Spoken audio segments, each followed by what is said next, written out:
So Jeff, you're the king of explaining the T-bill. And I know a lot of people follow you on social media because you make it really simple. And I know there's a lot of concern right now with everything in the media and military power around the world and all of that. So how is that affecting the T-bill from what you're seeing? Well, it's a great question. The past 12 days have been really good for, and I've just called it Treasury, right? 10-year Treasury, specifically is what they refer to as a leading indicator for mortgage rates, right? Fixed rate mortgage. So the last 12 days have been really good, right? Today has been especially good. So we're seeing numbers now that we hadn't seen in months, right? There's a lot of concern about whether or not the Fed is cutting their Fed funds rate quick enough, right? So the expectation going into the year was the Fed was going to cut maybe 4 times. And then it went to 3, and then possibly 2. And then there was some conversation out there that said they may not cut. Well, from all the data, meaning the jobless claims, CPI, PPI, which have all been good, right? They've all been good. Positive, which is not good for the T-bill rate. No, they should have. Go the other way. No, they should have been good. Yeah, they should have been good, right? Like there's over the last month and a half or so, every time something came out, should be a chance for you and I to jump up and down and go, hey, treasuries are going down, mortgage rates are following them, and they haven't because they've been throwing this blanket of tariff over the top of it. Mm-hmm. So all of that comes out and they find a way verbally to say, hey, well, we're not sure what the tariffs mean, so we're not going to lower Fed funds rate to whatever we think we should lower it to because we're not sure the effect of the tariff. Mm-hmm. And then the conversation, the rebuttal is, hey, yeah, but let's talk about raw data. The raw data is the economy slowing down, the manufacturing is slowing down, which leads to inflation slowing down. But if you overcook that and you don't cut soon enough, then it could drive the other direction. So it's a little seesaw, a lot of different levers that gets pulled, but at this point in time, I think the consensus for a lot of people is the information that we're receiving with regards to the economy should suggest that we would be cutting the Fed funds rate, which again doesn't have a direct impact on mortgage interest rate, but the overall impact would be, hey, we're meeting the guidelines, everything is good, the economy is good, the rates are good, people are borrowing money at lower rates, we should be in good shape. We'll see how that turns out.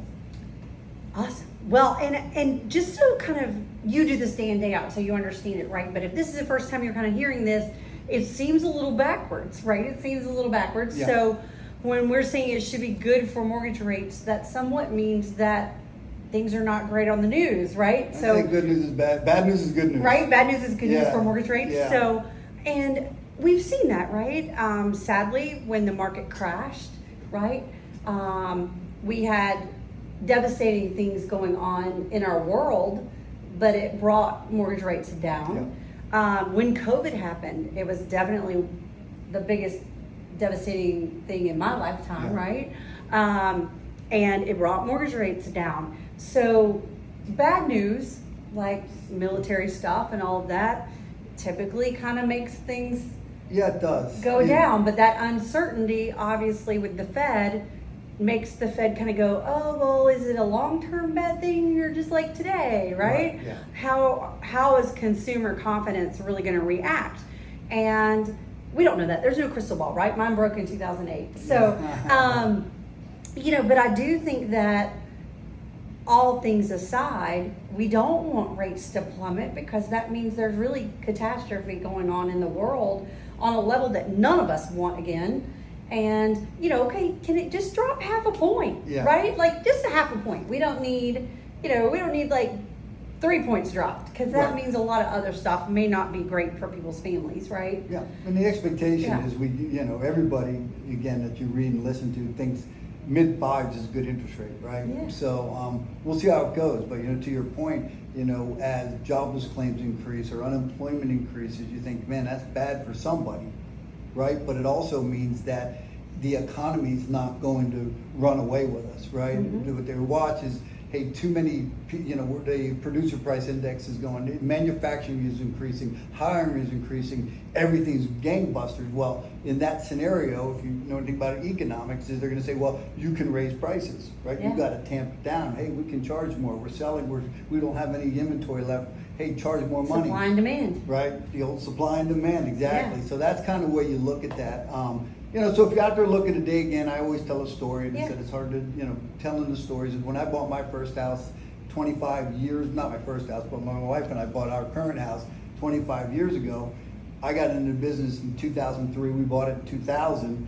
The interest rate, 20% down, 30-year fixed mortgage, good credit was 7.875%. And in the previous 25 years, they hadn't dropped below 8% except for 2 or 3 times. Yeah. So I got a call from my mortgage and said, look, we just dropped below 8.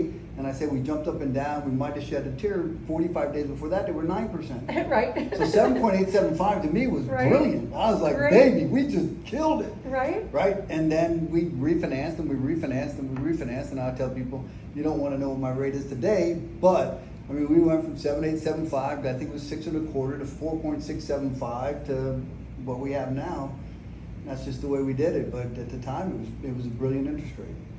Awesome. Thank you so much for sharing that It's my intel. pleasure. Yeah. Love it.